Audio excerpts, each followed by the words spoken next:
Hello student, start कर रहे हैं अपना नया टॉपिक लाइन, जो कि बहुत इंपॉर्टेंट है बोर्ड के लिए भी और जे के लिए भी। तो देखते हैं लाइन। लाइन मतलब कोई भी स्ट्रेट लाइन अगर आप लोगे तो उसके लिए दो चीज़ों की जरूरत पड़ती है। एक तो डायरेक्शन, वो किस डायरेक्शन में जा रही है, और एक पासिंग। या फिर आपको ऐसा दे दिया जाए कि 2 पॉइंट गिवन, मतलब आपको लाइन पर 2 पॉइंट दिया है। ए मान लो दिया है x1 y1 z1, और B x2 y2 z2। Clear, x2 y2 z2। इस पर कोई मैंने रैंडम पॉइंट r मान लिया, जो कि x y z। क्लियर है। तो सबसे पहले मैं बोलूंगा लाइन की डायरेक्शन क्या है। तो लाइन की डायरेक्शन है ए बी की डायरेक्शन।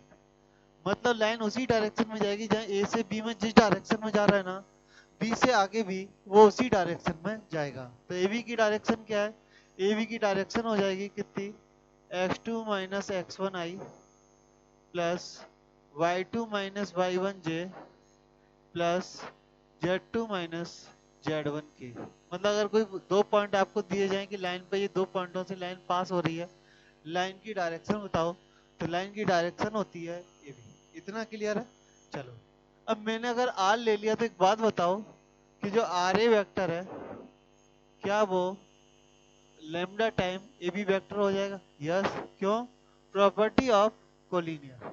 अगर आर ए और बी तीनों पॉइंट कोलिनियर है, फिर से सुनो, आर ए और बी तीनों पॉइंट कोलिनियर है, तो आर ए की डायरेक्शन भी वही है जो डायरेक्शन ए बी की है। ये तो आपको दिख ही रहा होगा। अगर आर उसी पर लाइन पर लाई कर रहा है तो आर ए और ए बी की डायरेक्शन सेम है। मतलब आर ए और ए बी कैसे हैं? कोलिनियर है। कोलिनियर की प्रॉपर्टी, अगर एक वेक्टर दूसरे के कोलिनियर है, या मैं बोलूँ एक ही लाइन पर लाई कर रहे हैं, तो दिस बराबर lambda time a b. Lambda क्या?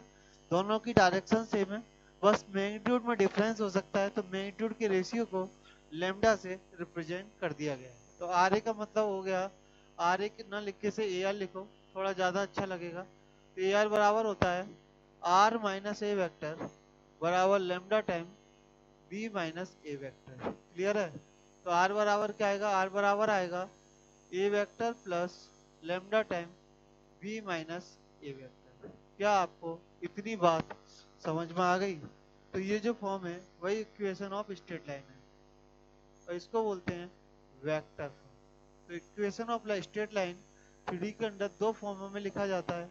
एक होता है वेक्टर फॉर्म, एक होता है कार्टेशियन फॉर्म। तो वेक्टर फॉर्म में लाइन की इक्वेशन होगी आर बराबर A plus lambda time B minus A. Clear है? चलो, तो यहाँ से अगर मैं लेमडा की वैल्यू निकालूं तो क्या आएगी? लेमडा की वैल्यू आएगी कितनी?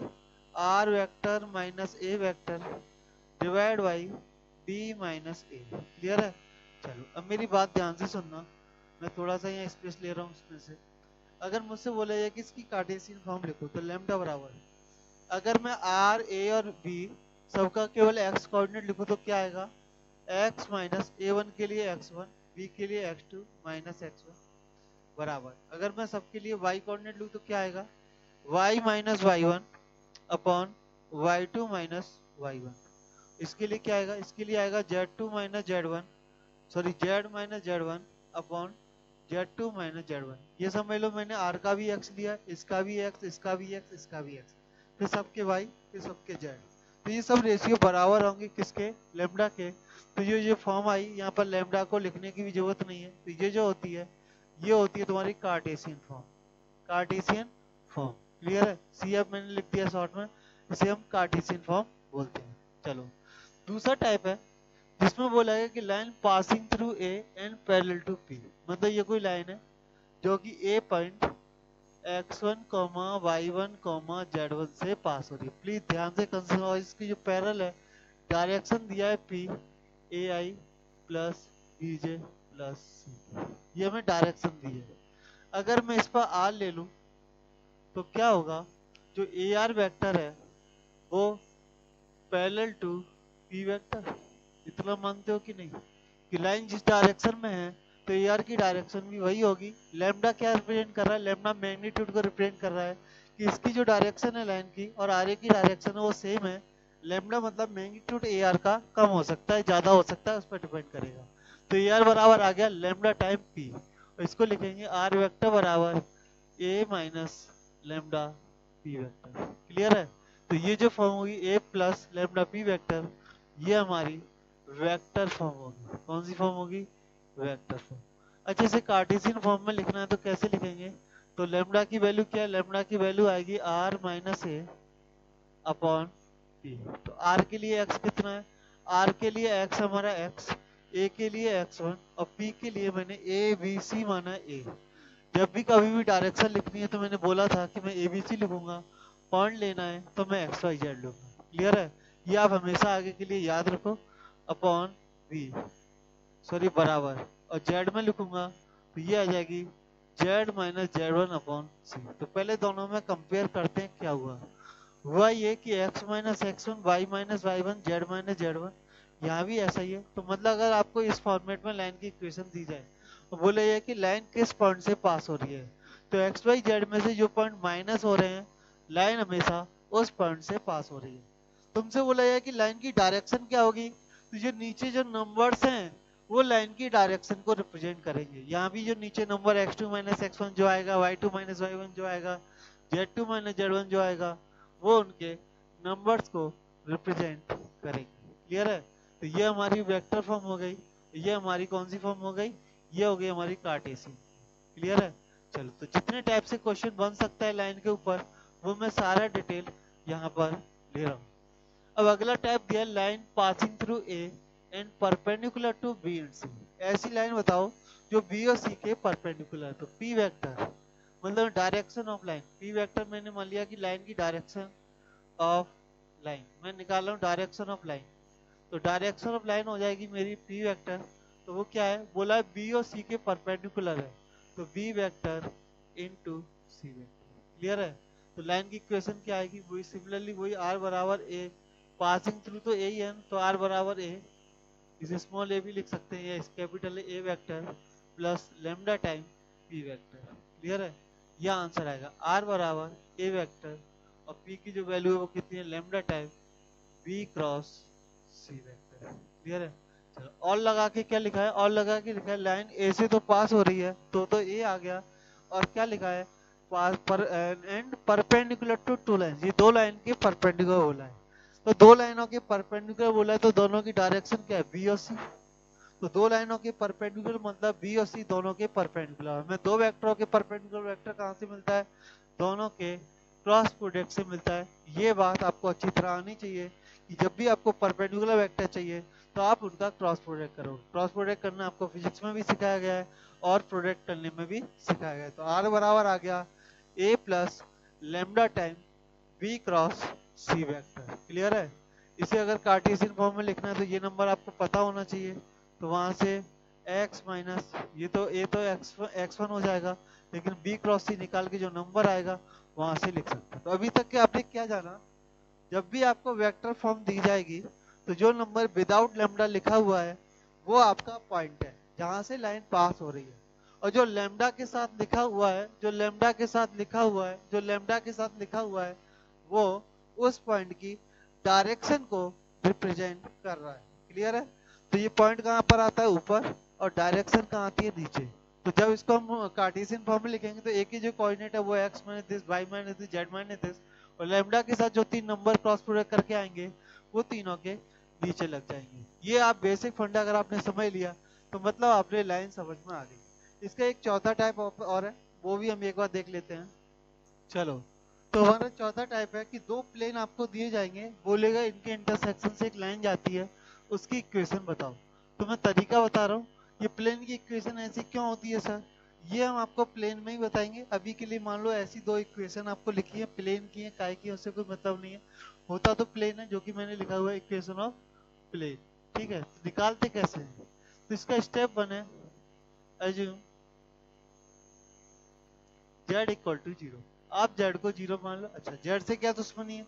आपको z अच्छा नहीं लग रहा है, x को 0 मान लो, x अच्छा नहीं लग रहा है, y को 0।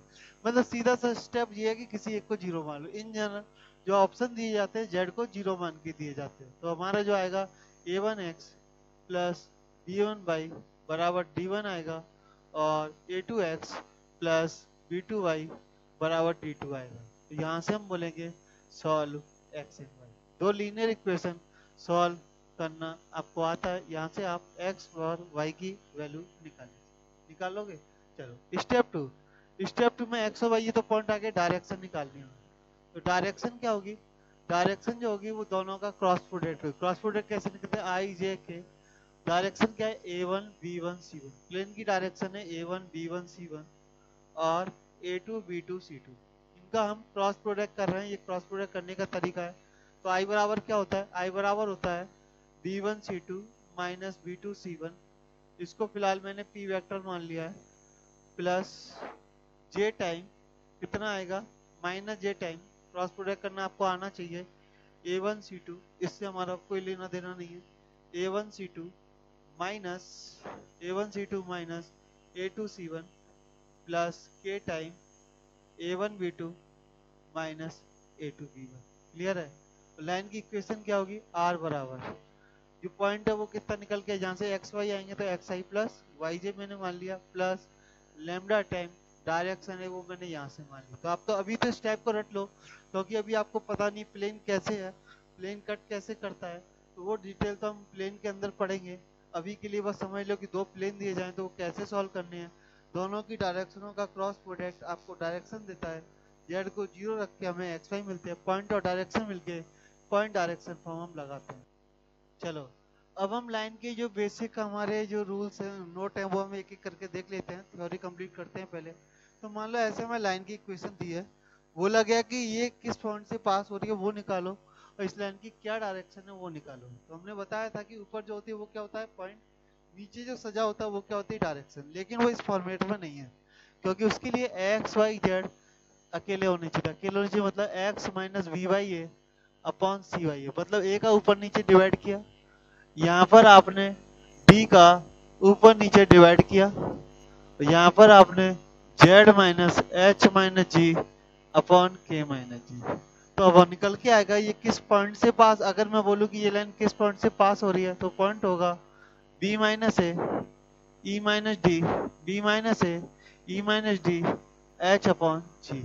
अगर मुझसे बोला जाए कि इस लाइन की डायरेक्शन क्या होगी, तो डायरेक्शन हो जाएगी C minus D F minus D और के अपॉन जी। तो मतलब जो नीचे जो होती है ये हमारी डायरेक्शन होती है, और ये जो ऊपर जो होता है ये हमारा पॉइंट होता है। ये बात आपको अपने दिमाग में सेट करनी पड़ेगी कैसे निकालते हैं। इस पर आने से पहले मैं नोट 3 देखना चाहूंगा। आप चाहें तो इसको नोट नंबर 2 बनाना ज्यादा अच्छा लगेगा, इसे नोट 3 बनाना। क्लियर है। तो नोट 2 में मैंने दिया कि इस तरह लाइन की इक्वेशन दी है, तो यहाँ इक्वल ना लगा के कॉमा दिया है और z इक्वल टू के को अलग किया गया है। ठीक है, तो देखते हैं इसे कैसे काम करेगा। तो आप इसको सबसे पहले तो लिखेंगे कैसे। तो पहला काम, जब भी आपको पॉइंट और डायरेक्शन चाहिए और यहाँ पर आपको इक्वल लगाना है, तो ये z माइनस के, इसे सॉल्व करेंगे तो z माइनस के बराबर 0 आएगा, तो अपॉन 0। तो बेसिकली इसको इस तरह लिखते हैं। अब पॉइंट क्या हो जाएगा, इसका जो पॉइंट है जहां से पास हो रही है वो हो जाएगा ए सी और के, और डायरेक्शन क्या होगी, डायरेक्शन हो जाएगी इसकी b comma d comma 0। Clear है। तो जब भी कॉमा लगा के दिया जाए तो समझ लीजिए उसकी डायरेक्शन 0 के इक्वल है। क्लियर है, ये बात अच्छी तरह समझ लो। अब तीसरा पॉइंट है कि दो लाइन आपको दी गई है, उनके बीच एंगल निकालना है। तो एंगल निकालने का फॉर्मूला था cos थीटा बराबर b dot d upon mod b mod d. ये क्या है, इस लाइन की डायरेक्शन बी है, इस लाइन की डायरेक्शन डी है, दो लाइनों के बीच एंगल मतलब बी और डी डायरेक्शन के बीच एंगल है। तो बी और डी के बीच में जो एंगल आएगा वो क्या होगा, b dot d upon mod d के इक्वल होगा। जैसे कि तुमको पता है कि इसमें जैसे लाइन्स आर परपेंडिकुलर, तो लाइन्स आर परपेंडिकुलर, तो बी डॉट डी क्या हो जाएगा, 0 हो जाएगा। अगर मुझसे बोला जाए कि lines are parallel, lines parallel हैं, तो बी बराबर लेमडा डी हो जाएगा, मतलब इस डायरेक्शन का a1 upon a2, b1 upon b2 और c1 upon c2। a1 b1 c1 यहाँ इसके कोऑर्डिनेट है, a2 b2 c2 इसके कोऑर्डिनेट है। ठीक है, तो दोनों का रेशियो सेम आएगा। ये 3 नोट लिखिए और 1-2 नोट देखते हैं। चलो, तो हमने 2 नोट और लिखे हैं। तुमसे बोला जाए कि एक लाइन है जो एक्स एक्सिस के पैरेलल है, एक्स एक्सिस के पैरेलल है मतलब 1 0 0, ये उसकी डायरेक्शन होगी। ठीक है, एक्स एक्सिस के पैरेलल कोई भी लाइन की डायरेक्शन 1 0 0, डायरेक्शन की बात करो। ये इसको घुमा फिरा के बोल सकता है perpendicular to x y, perpendicular to y z. तो जिसके परपेंडिकुलर है वो सब तो जीरो होंगे, और जिसके पैरेलल है वो कोऑर्डिनेट आएगा। यहाँ पर बोला parallel to y, parallel to y मतलब 0 1 0। जेड को नहीं लिया, नहीं तो उसको भी आप लिख सकते थे 0 0 1। अब बोला parallel to x y, parallel to x y का मतलब है 1 1 0, पैरेलल टू वाई जेड का मतलब है 0 1 1। कभी कभार पैरेलल की जगह परपेंडिकुलर आता है, तो जैसे बोला परपेंडिकुलर टू एक्स, तो परपेंडिकुलर टू एक्स का मतलब है एक्स को छोड़ के बाकी सब कुछ। अच्छा एक और चीज, ये तो 0 1 0 ये तो चलेगा, इसे आप एक्स वाई 0 मतलब डायरेक्शन कुछ भी हो सकती है, और यहाँ पर ये वाई कॉमा जेड मतलब दोनों सेम होंगे ऐसा जरूरी नहीं है, तो इसे आप वाई और जेड लिख लीजिए।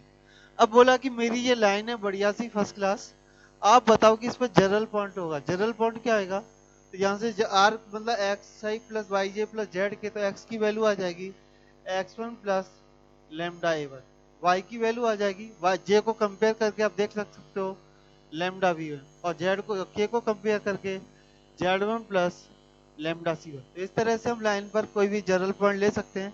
नोट करिए, अब हम इसकी प्रैक्टिस करते हैं और बाकी फॉर्मूले देखेंगे।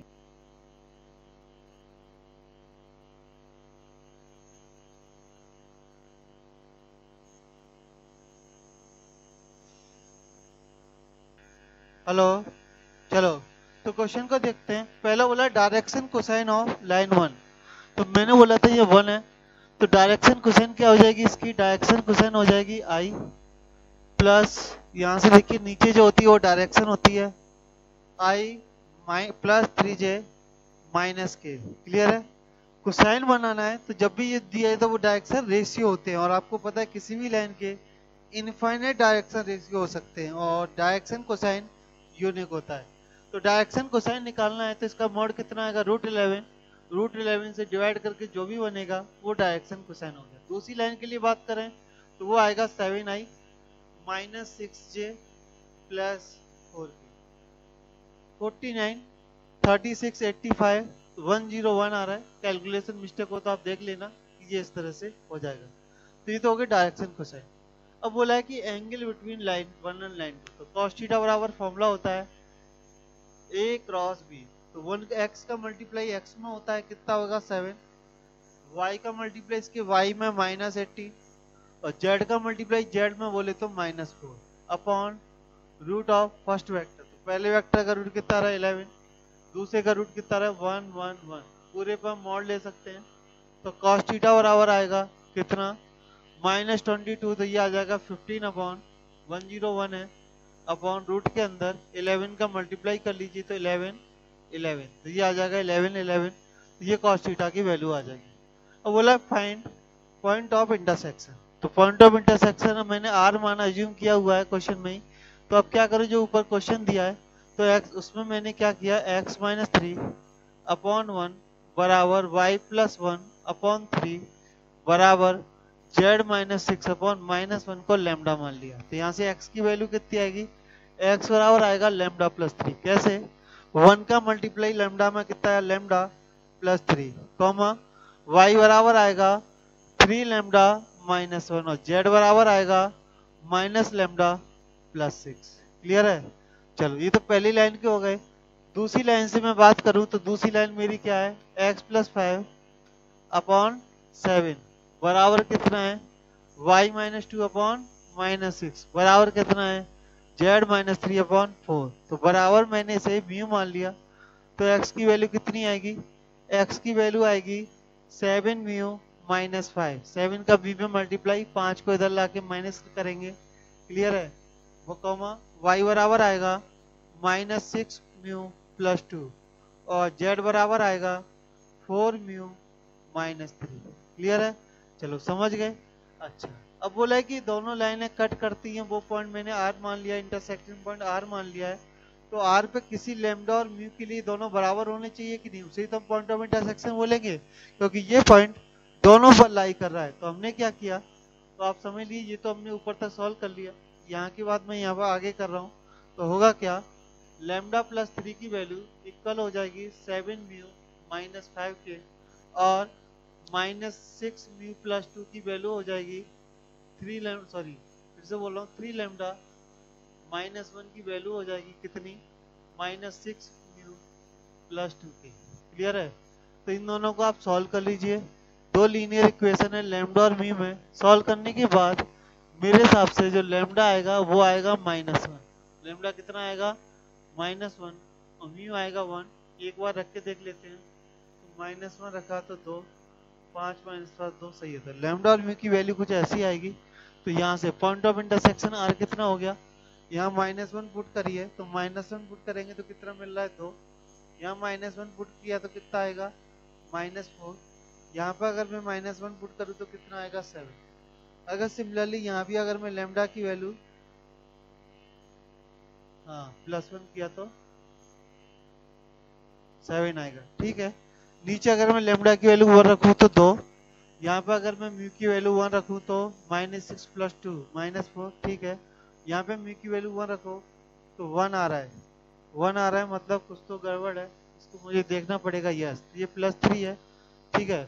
अगर ये दोनों से अलग अलग आंसर, अगर ये लेमडा म्यू निकलने के बाद अलग अलग आंसर आता तो बोलेंगे ये दोनों लाइनें कट नहीं करती। अगर दोनों से ही लेमडा की वैल्यू यहाँ पुट करो, म्यू की वैल्यू यहाँ, दोनों से सेम आंसर जो आएगा वो होगा हमारा पॉइंट ऑफ इंटरसेक्शन। अगर सेम आंसर नहीं आ रहा है तो हम बोलेंगे कि ये दोनों लाइनें कट कर ही नहीं रही।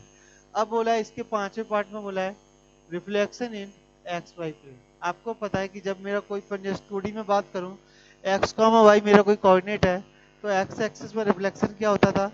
x का xy रहता था, y का -y हो जाता था। तो यहाँ भी क्या होगा? xy प्लेन में x सेम रहेगा। जब मैं xy प्लेन में किसी भी पॉइंट का रिफ्लेक्शन लूंगा तो मेरा x सेम रहेगा, y सेम रहेगा। z के अंदर 7 की जगह -7 आ जाएगा। क्लियर है? चलो इसमें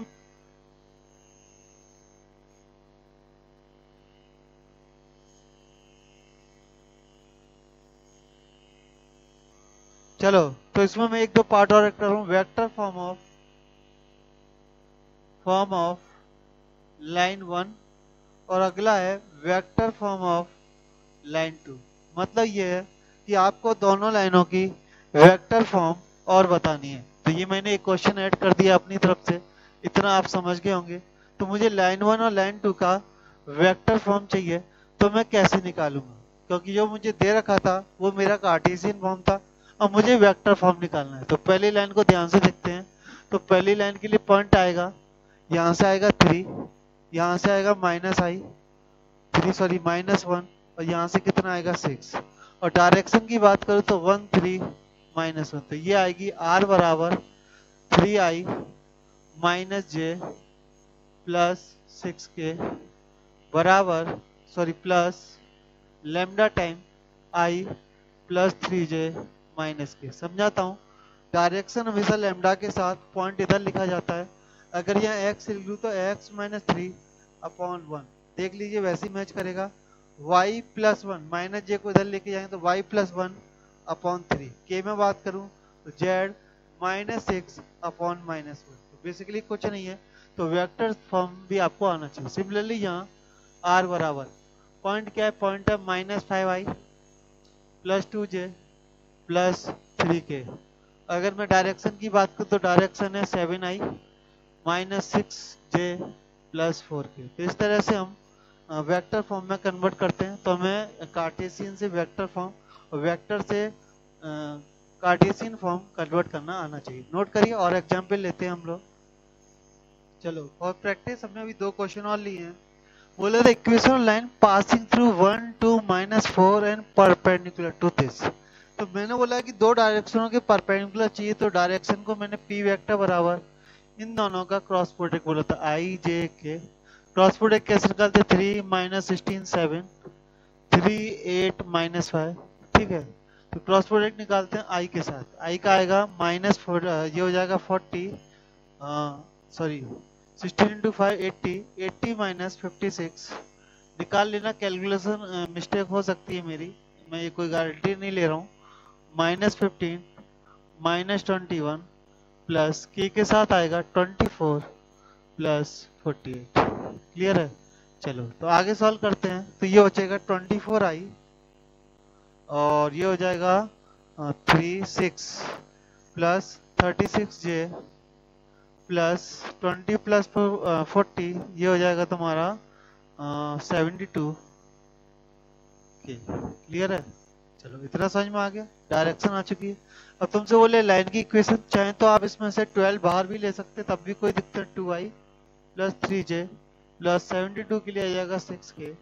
तो इसको हम ऐसे लिख सकते हैं, किस पॉइंट से पास होना चाहिए, 1 2 -4, तो x -1 y -2 और z +4। ये आपको सबसे पहले समझ में, डायरेक्शन में हम 2 3 6 लिखेंगे।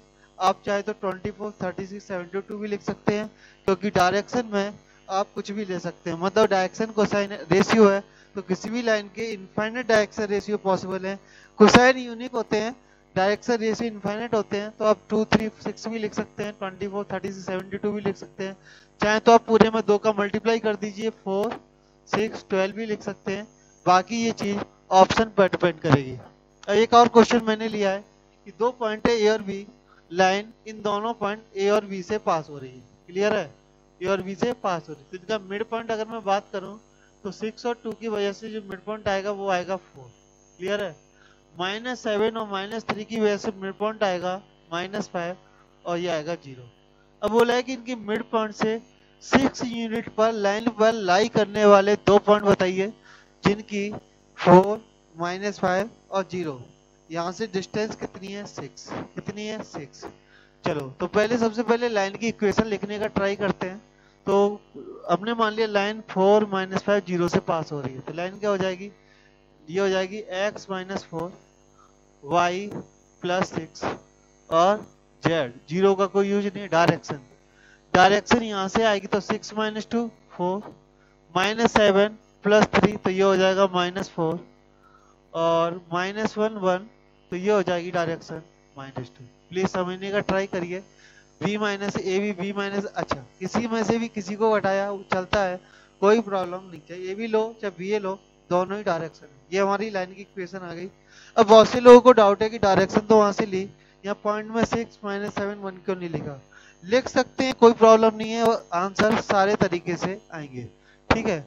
चलो बराबर मैंने मान लिया लैम्डा, तो इस लाइन पर कोई जनरल पॉइंट अगर मैं बात करूं तो वो होगा 4 लैम्डा -4 4 लैम्डा -4 -4 लैम्डा -5 और -2 लैम्डा, ये हमारा कोई जनरल पॉइंट आएगा।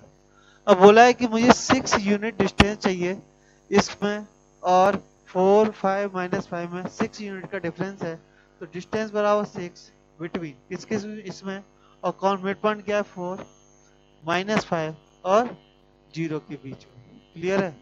चलो कुछ गड़बड़ नहीं है ना? हाँ तो यस गड़बड़ है, ये +5 आएगा, ये -5 है, वो ठीक है। चलो अब ये इसमें से ये माइनस किया तो यहाँ आएगा 16 लैम्डा स्क्वायर प्लस 5 इसमें ऐड किया तो ये हो जाएगा 16 लैम्डा स्क्वायर, और 0 का कोई यूज नहीं है तो 4 लैम्डा स्क्वायर। 32 और 4 ये हो जाएगा 6 मॉड ऑफ लैम्डा निकल के आएगा, तो 6 से 6 कैंसिल, लैम्डा बराबर आएगा +-1। बेसिकली मैं बताऊँ ये लैम्डा भी यही रिप्रेजेंट करता है कि जो XYZ और 4 5 और 1 0 के बीच कितना डिस्टेंस है वही लैम्डा होता है। तो एक बार +1 क्योंकि इस पॉइंट से इस साइड 6 यूनिट, -1 इस साइड 6 यूनिट। क्लियर है? तो इस वाली डायरेक्शन में आप लैम्डा की वैल्यू कितनी रख दीजिए, 1 रख दीजिए। वो लैम्डा कब काम करता है, जब इसकी डायरेक्शन रेशियो 1 हो। तो लैम्डा की वैल्यू कितनी आई, 1। तो पॉइंट क्या क्या आएंगे देख लीजिए, पॉइंट आएंगे +-4 +4 कॉमा, अगर मैंने इसमें अगर +-1 रखा तो ये आएगा -+4 +-1 रखना तो -+4 -5 कॉमा -+2। तो एक कोऑर्डिनेट तो आ जाएगा 4 + 4 8 -9 -2। जब माइनस साइन लेंगे तो ये आ जाएगा 0, यहाँ +1 जाएगा -1 और यहाँ पर ये कितना आ जाएगा +2। ठीक है? तो ये दो कोऑर्डिनेट होंगे जो कि मिड पॉइंट से 6 डिस्टेंस। फिर से बताता हूँ मैंने कैसे किया। मैंने इन दोनों ए और बी का मिड पॉइंट निकाला, तो मिड पॉइंट से जाने वाली इन दोनों को ज्वाइन करने वाली डायरेक्शन में लाइन की इक्वेशन निकाली। यहाँ से मैंने जनरल पॉइंट निकाला, जनरल पॉइंट और जो पॉइंट है इनके बीच की डिस्टेंस को 6 लगाया, x2 माइनस x1 का स्क्वायर, y2 माइनस y1 का, z2 माइनस z1 का स्क्वायर। लैम्डा की वैल्यू प्लस माइनस 1 आई, जो कि मैंने एक बार इसमें प्लस 1 रख दिया, एक बार माइनस 1 रख दिया, तो वहां से मेरे दो कोऑर्डिनेट आ जाएंगे और ये इस तरह से सॉल्व हो जाएगा। और क्वेश्चन देखते हैं, नोट करिए।